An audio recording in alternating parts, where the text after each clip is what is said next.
यहाँ पे मैं बात कर रहा हूँ एक छात्र की, एक ऐसे छात्र की बात कर रहा हूँ जिस छात्र ने अपने 12th की परीक्षा में, आप सब लोग 12th की परीक्षा अभी दिए हैं और 12th की परीक्षा में आप लोगों ने अच्छा स्कोर किया है, लेकिन एक ऐसा छात्र जिसने अपने जीवन में 12th की परीक्षा में 39.6% मार्क्स गेन किए थे। क्या ये छात्र, वैसे तस्वीर सामने है छात्र की, आप में से बहुत से लोग जो है इस छात्र को पहचान पा रहे होंगे। जो बच्चे इस छात्र को पहचान पा रहे हैं तस्वीर को देख करके, वो मुझे बताएं कि ये कौन, किस छात्र की मैं बात कर रहा हूँ। आप अपने कमेंट को डालें चैट बॉक्स में, ताकि मैं जान सकूं कि आपने इस छात्र को पहचाना भी कि नहीं पहचाना। और इस छात्र ने, जैसा कि मैं बता रहा था, कि अपने 12th की परीक्षा में 39.6% नंबर स्कोर किए। और इस तरह के स्कोर के साथ ऑब्वियसली अगर आप इतना कम स्कोर करोगे तो आपके घर पे तो आपको बहुत डांट पड़ने वाली है, क्योंकि आपके माता पिता तो आपको बहुत लगातार दबाव बनाए हुए होंगे कि हाँ, ये कोई कह रहा है कि दिखाई नहीं पड़ रहा स्क्रीन। स्क्रीन विजिबल है क्या? अगर स्क्रीन विजिबल हो Yes, तो sir. It's absolutely visible, sir. अच्छा। शुभम शर्मा कह रहे हैं कि इट्स नॉट विजिबल, तो आई डोंट नो उनके पास कोई टेक्निकल, उनको अपने स्वाइप करके स्क्रीन के, अगर मोबाइल पे देख रहे हैं तो स्वाइप करके स्क्रीन सेक्शन पे आना होगा।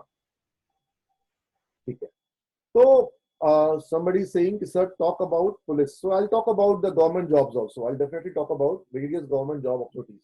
वो भी हम कवर करेंगे। थोड़ा सा आपको इन सब चीजों के लिए आज समय देना पड़ेगा, क्योंकि अगर आप अपने जीवन में लंबे समय के जो डिसीजन लेना चाह रहे हैं, आप अपने लाइफ के लिए बड़ा डिसीजन लेना चाह रहे हैं, तो वो आपको वैसे ही रैंडम मैनर में नहीं देना चाहिए। आपको पूरी जानकारी लेनी चाहिए, और आज आपको वो सारी जानकारी मिलेगी। और उन जानकारियों को समझने के पहले हम कुछ बातें कर रहे हैं आपसे, ताकि मैं फिर वो टेक्निकल पॉइंट्स भी आपके बीच में शेयर करूं, ताकि जिसको टेक्निकल पॉइंट्स को आप समझने के लिए आपका माइंडसेट जो है वो तैयार हो।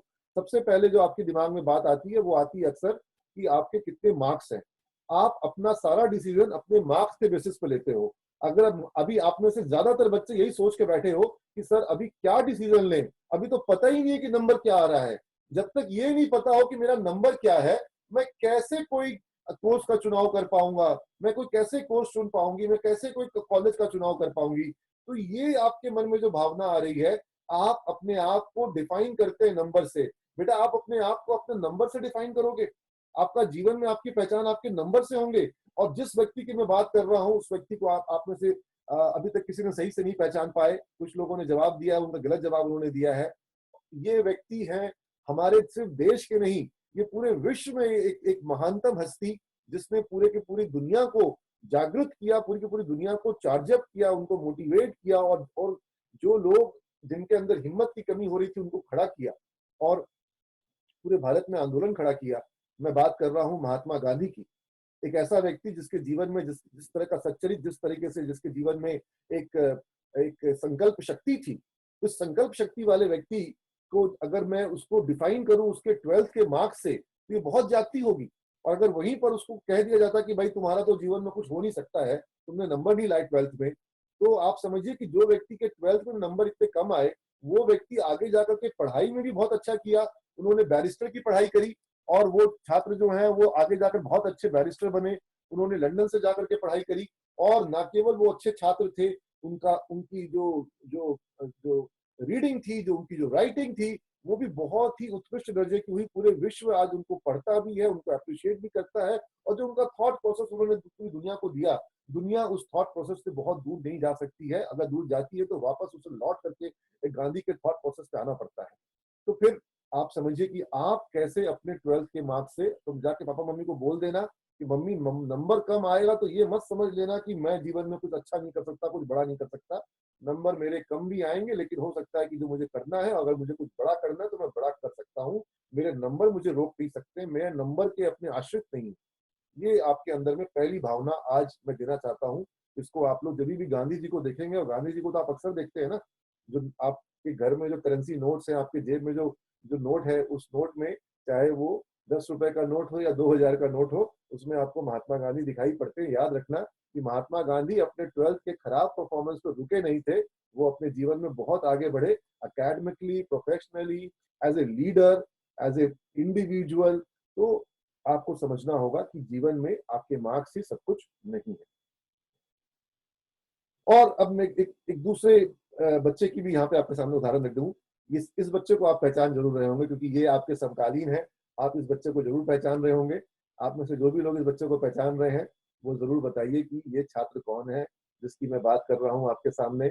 और इस छात्र की भी कहानी बहुत ही प्रेरणादायी है। जैसे इस बच्चे को, ये एक छोटे शहर का बच्चा, क्योंकि आप में से कई बच्चों को ऐसा लगता है कि जब हम किसी छोटे शहर में, हम बेगूसराय में हैं, हम बलिया में हैं, हम आरा में हैं, हम पूर्णिया में हैं, हम सिवान में हैं, छपरा में हैं, पटना में हैं, तो क्या हम किसी मुंबई के छात्र का, पुणे के छात्र का, बैंगलोर के छात्र का, दिल्ली के छात्र का, उसकी जो स्कूलिंग हुई है, हम उसका मुकाबला कर सकेंगे? करियर में उसके पास एडवांटेज होगा।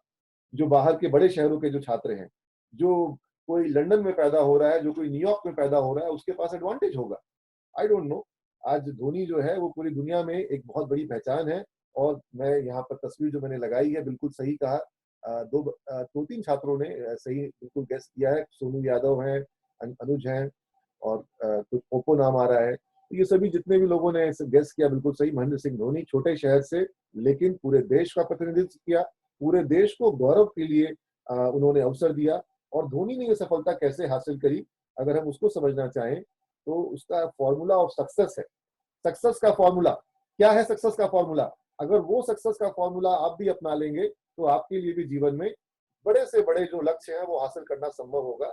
और ये बहुत ही सिंपल फॉर्मूला है, जो कि मैं अक्सर अपने लिए भी लागू करता हूं, और अपनी टीम को भी समझाता हूं, और आज आप लोग को भी समझा रहा हूं। ये सक्सेस का फॉर्मूला कहता है कि A is greater than R. A is greater than R. Now, what is A? A stands for ambitions. Ambitions, हमारे जो ambitions हैं, हमारी जो महत्वाकांक्षाएं हैं, हमारे जो लक्ष्य हैं, हमारे जो उद्देश्य हैं, हमारे जो जीवन में कुछ हमने अपने लिए जो टारगेट जो डिफाइन किए हैं, ये हमें बड़े रखने हैं। हमें अपने टारगेट, अपने लक्ष्य, अपने उद्देश्य बड़े रखने हैं। और रिसोर्सेस, अगर रिसोर्सेस कम है जीवन में, तो हमें ज्यादा रिसोर्स रहेंगे तभी हम बड़े लक्ष्य हासिल कर सकेंगे, ये बिल्कुल नहीं है। आपकी शुरुआत छोटी हो सकती है, लेकिन आपकी मंजिल बहुत बड़ी हो सकती है। आप बहुत दूर हो मंजिल से, लक्ष्य से, कोई बात नहीं। अगर आप लगातार चलोगे, तो कछुआ जो है, जिसकी रफ्तार कम थी, वो भी पहुंच जाता है और पहले पहुंच जाता है। इसलिए अगर आप सतत रूप से बात करोगे, तो बिल्कुल। और फिर मैं यहाँ पे शुभम शर्मा को बिल्कुल अप्रिशिएट करूंगा। वो कह रहे हैं कि सुशांत सिंह राजपूत, उनका भी उदाहरण दिया जा सकता है, बिल्कुल दिया जा सकता है। Such a lovely boy, such a great career, और इतना कुछ हासिल किया। लेकिन आज जो हमारे बीच दुखद परिस्थिति है, वह दुखद परिस्थिति भी हमें ये सोचने को मजबूर करती है कि आखिर ये जो कुछ भी हुआ है, मुझे नहीं पता कि आखिर ये निर्णय ये कैसे हुआ, ये उसका अपना निर्णय था, क्या हुआ था, वो किस परिस्थिति में था। मैं अभी विषयांतर भी करना नहीं चाहूंगा, लेकिन मैं अगर सुशांत के करियर को देखूंगा कि वो सहरसा, पटना जैसे शहरों से निकल करके, और फिर वो दिल्ली में अपनी पढ़ाई को करते हुए, और किस तरीके से उसको साइंस में रुचि है, किस तरीके से उसने अपने आप को एक स्टूडेंट के रूप में ढाला, किस तरीके से उसने अपने आप को करियर में संघर्ष करके और कितनी चुनौतियों का सामना करके आगे बढ़ा। और मैं तो यही मानता हूं कि उसको मैं बहुत सफल मानता हूं। मैं सुशांत को बहुत सफल मानता हूं। मेरे लिए उसमें, मैं उसको विफल कभी नहीं देखता हूं। मैं उसको एक स्ट्रगलर के रूप में, एक संघर्षों के साथ जूझने वाले व्यक्ति के रूप में देखता हूं। और ऐसे जूझने वाले व्यक्ति का ऐसा दुखद अंत जो है, मेरी परिकल्पना में नहीं है। और यह बिल्कुल दुखद है, यह आश्चर्यजनक भी है। और मुझे लगता है कि बहुत कुछ, और इतना जो जिसके अंदर में संघर्ष करने की क्षमता थी, ऐसा छात्र जो है, ऐसा व्यक्ति जो है, ये प्रेरणा का स्रोत था सुशांत सिंह राजपूत। और वो आगे भी, मेरे अनुमान के मुताबिक, मेरे जो असेसमेंट के मुताबिक, जिस तरह का वो काम कर रहा था अभी, आगे आने वाले वर्ष में भी वो बहुत अच्छा ही करता, रोक नहीं पाते। ये चाहे जितने भी इंडस्ट्री और जो भी जो बातें सुनने को आती हैं, अगर वो सतत रूप से लगा रहता, पता नहीं कि क्या हुआ, कैसे हुआ, मैं उस पर भी कमेंट करना मेरा उचित नहीं होगा। लेकिन इतना जरूर कह सकता हूं कि जो उसकी मेधा शक्ति थी, उसको बिल्कुल से रोक दिया जाता, ये संभव नहीं था। और उसने एक बहुत बड़ी मुकाम, एक बहुत बड़ा पहचान अपना हासिल भी किया था। और अगर किसी चीज को उसको जबरन रोका जाता, तो भी वो आज न कल उभर के वापस आता। और ऐसा पहले भी इतिहास में अक्सर हुआ है। कई बार इस तरह के संघर्षों का सामना करना पड़ा है लोगों को। और मैं कहता हूं, मैं अक्सर अपने आप को भी कहता हूं कि जीवन में सफल होना बड़ी बात नहीं है। जीवन में कुछ हासिल कर लेना बड़ी बात नहीं है। उससे ज्यादा बड़ी बात है कि बार बार कम बैक करना। कम बैक करना, क्योंकि जब किसी को भी सफलता एक बार में नहीं मिलती है। अगर महेंद्र सिंह धोनी से जीवन में सफलता हासिल किया तो महेंद्र सिंह धोनी को भी संघर्षों का भी सामना करना पड़ा होगा और कम बैक भी करना पड़ा होगा। ये कम बैक करना जो है हर एक खिलाड़ी के संग, हर एक पॉलिटिशियंस के संग, हर एक बिजनेस टाइकून के संग, बिजनेस आइकॉन के संग, जो भी जिस क्षेत्र में है, चाहे वो साहित्य में हो, सिनेमा में हो, कला में हो, उसको अपने जीवन में उतार चढ़ाव का सामना करना पड़ता है। और अगर हमारे अंदर कम बैक करने की क्षमता ना हो तो फिर हम जहां पर भी गिव अप कर जाएंगे, हम वहीं पर अपनी कहानी जो है हमारी रुक जाएगी। इसलिए कम बैक करने की क्षमता हमारे अंदर बिल्कुल होनी चाहिए। और जो मैंने कहा, ambitions are greater than resources. तो ये जो रिसोर्सफुल, जिनके पास रिसोर्स है, जो रिसोर्स लेकर के आए हैं, आप सिर्फ उन्हीं के साथ जीवन में सफलता हासिल कर सकेंगे, रिसोर्सफुल लोग ही हासिल कर सकेंगे। ऐसा नहीं है। अगर आज मैं वापस से एक उदाहरण दे दूं कि जो नेपोटिज्म की बात होती है, जो बात ये निकल के आती है कि भाई जो स्टार का किड होगा वही स्टार होगा, जो बड़े बिजनेस टाइकून का बच्चा होगा वही बिजनेस टाइकून होगा, ऐसा नहीं है। आपके सामने उदाहरण पड़े हुए हैं। अगर मैं धीरू भाई अंबानी की बात करूं तो वो किसी बिजनेस टाइकून के बच्चे नहीं थे, वो एक शिक्षक के छात्र के बेटे थे। अगर मैं नारायण मूर्ति की बात करूं तो वो किसी बिजनेस फैमिली से नहीं थे। हमारे सामने ऐसे अनेकों उदाहरण हैं, चाहे वो स्टीव जॉब्स हो, चाहे वो बिल गेट्स हो, भरे पड़े हैं उदाहरण, पूरी दुनिया भरी पड़ी है। और ज्यादातर जो हमारे सामने जो बड़े आइकॉन्स हैं वो वैसे लोग हैं जो किसी बड़े एंसेस्टर बैकग्राउंड के कारण सफल हुए हो, ऐसा जरूरी नहीं है। और बहुत से ऐसे लोग हैं जिन्होंने अपनी मेहनत के दम पे अब सफलता हासिल करी है। इसलिए मैं कहता हूं ambition has to be greater than resources. और यहीं पर मैं कहता हूं कि जो कहते हैं ना कि जितने पाँव बड़ी चादर हो उतनी ही पाँव पसारनी चाहिए, तो मैं हमेशा कहता हूं कि आपको अपनी चादर बड़ी करनी चाहिए, यानी कि आपको अपने एफर्ट्स के साथ अपने रिसोर्सेज को भी बढ़ाना चाहिए। आप रोज अपने लिए रिसोर्सेज ऐड कर सकते हो और जैसे जैसे आप रिसोर्सफुल बन जाते हो वैसे वैसे आपकी सफलता की संभावनाएं बढ़ती जाती हैं। रिसोर्सेज तो आपको ऐड करना पड़ेगा। आज आप स्टूडेंट हैं और स्टूडेंट का सबसे बड़ा रिसोर्स क्या होता है? स्टूडेंट का सफलता का सबसे बड़ा रिसोर्स है आपका समय। समय आपका सबसे बड़ा रिसोर्स है। आप अपने समय का सही से प्रयोग करें। आपका सबसे बड़ा रिसोर्स है आपका नॉलेज। आप अपने नॉलेज को एनरिच करें।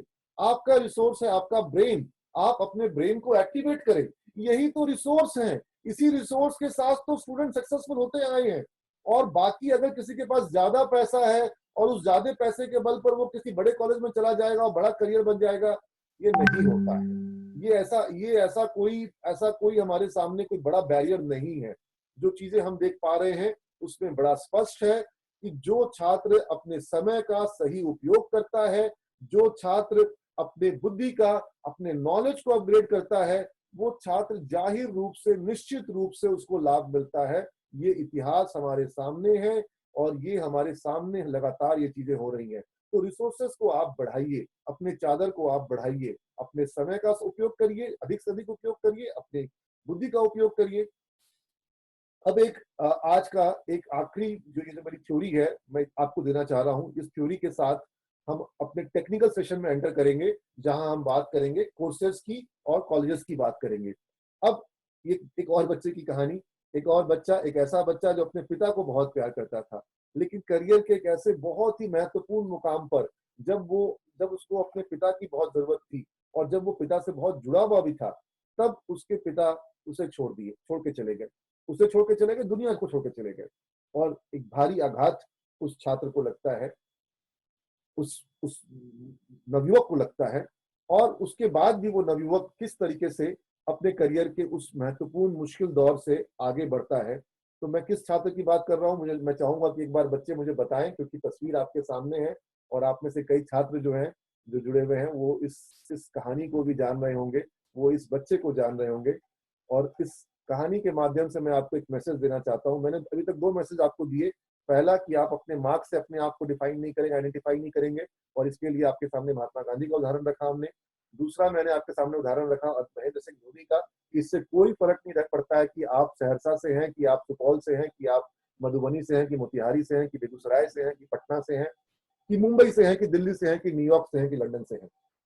अब मैं बात कर रहा हूं कि जब करियर में हमारे सामने कोई मुश्किल दौर आता है तो तब हम कैसे उस चुनौती का सामना कर सकते हैं। तो मैंने पूछा था आपसे कि आप बताइए कि मैं किसकी बात कर रहा हूँ।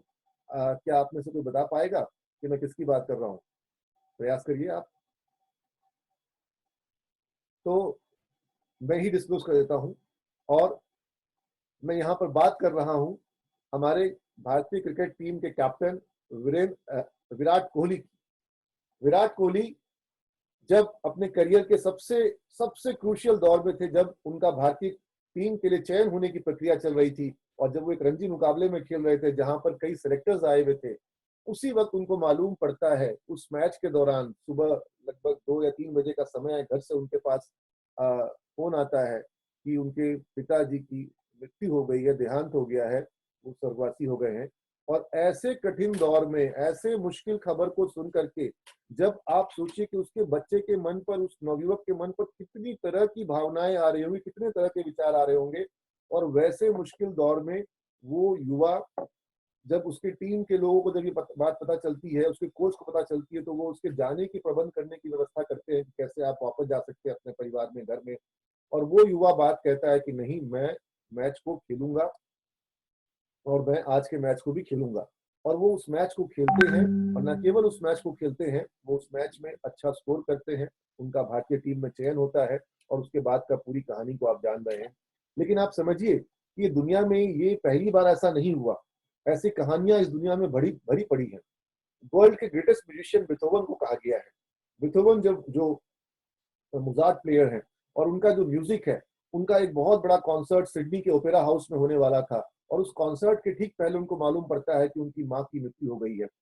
और उसके बावजूद वो वहां उस दिन प्ले करते हैं, पियानो प्ले करते हैं, और जब वो बजाते हैं, तब दुनिया ये मानती है कि वो उस दिन का जो उनका परफॉर्मेंस था, वो उनके आज तक के बेस्ट परफॉर्मेंस में से एक था। हमारे बीच सचिन तेंदुलकर की कहानी है, जब वो अपने जीवन के पहले टेस्ट सीरीज में वो जुड़े थे, और वहां पर उनके जब उनको कोई बॉल जो है बहुत तेजी से लगती है, उनके नाक से खून निकलता है, उसके बावजूद वो उस मैच को खेलते हैं, और फिर उनका चुनाव जो है वो बाकी सीरीज में भी होता है। तो इसलिए आपको समझना होगा कि जीवन में, मैं हमेशा छात्रों को एक बात कहता हूं, और आपको भी आज के इस सेमिनार का अपना सबसे आखिरी थ्योरी पॉइंट जो मैं दे रहा हूं, वो ये है कि आपके पास जीवन में हमेशा दो रास्ते होते हैं, दो विकल्प होते हैं। पहला विकल्प आपके पास ये है कि आप अपने जीवन में दृढ़ संकल्प के साथ, इच्छा शक्ति के साथ अपने इरादों को पूरा करने के लिए जुट जाइए। और दूसरा विकल्प ये है कि आपके पास जो बहाने हैं वो कमजोर बहाने हैं। तो या तो मजबूत इरादे हैं और या कमजोर बहाने हैं, दो ही चीजें हैं। या तो स्ट्रॉन्ग विल पावर है या वीक एक्सक्यूजेस है। कोई स्ट्रॉन्ग एक्सक्यूज दुनिया में होता ही नहीं है। There is nothing called strong excuse, there is only strong will power. अगर स्ट्रॉन्ग विल पावर से आप आगे बढ़ेंगे तो चीजों को हासिल करेंगे, लक्ष्यों को हासिल करेंगे। आपको जो भी काम करना है, आपको एमबीए करना है, आईआईएम अहमदाबाद जाना है, आपको चार्टर्ड अकाउंटेंसी करनी है, आपको एक इन्वेस्टमेंट बैंकर बनना है, आपको बड़ा एंटरप्रेन्योर बनना है, स्टार्टअप करना है, आपको अपने परिवार की व्यवस्था को, परिवार की परिस्थिति को बहुत बदलना है, जो कुछ भी करना है आप सब कुछ कर सकते हैं। लेकिन उसके लिए स्ट्रॉन्ग विल पावर चाहिए, डिटर्मिनेशन चाहिए। लेकिन अगर आपके पास बहाने हैं कि अभी कैसे प्रिपेयर करें, अभी तो कोरोना है, अभी कैसे पढ़ाई करें, अभी तो ये प्रॉब्लम है, अभी तो 12th में नंबर ही नहीं आया, अब आगे भी पता नहीं क्या कर पाएंगे, सारे बहाने कमजोर बहाने हैं। नहीं आया 12th